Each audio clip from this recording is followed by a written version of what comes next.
Ditemui dalam kegiatannya, Kepala Dinas Pendidikan Kota Palembang, Ansori mengungkapkan bahwa siswa SD dan SMP di kota ini kembali masuk sekolah normal setelah daring dan pengurangan jam belajar akibat kabut asap pada hari Senin 5 November. Keputusan itu diambil karena melihat kabut asap di Palembang sudah mulai hilang.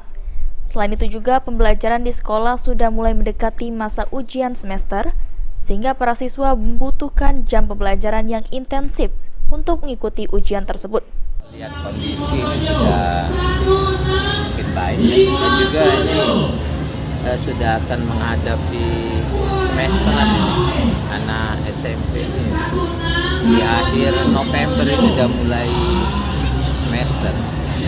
Jadi insya Allah kalau ini cuacanya di kabutnya asap saja makin baik. Kalau tidak ada halangan hari Senin sudah kita mulai normal Pak, touring lagi kan. normal lagi Pak, jam waktunya udah pengurangan jam belajar lagi Pak? Normal. Karena anak-anak udah mau semester lagi. Sudah diinstruksikan Pak ke pihak-pihak? Insya Allah hari ini lah ya. Hari ini diinstruksikan Pak? Ya, insya Allah hari ini kami umumkan ya. Kalau ada, kayak saya lihat dulu nih. Jadi makanya saya sambil jalan sambil melihat itu aja. Nah, ini anak-anak nih udah mendekati semester kan butuh pelajaran yang intens ya untuk tatap mukanya.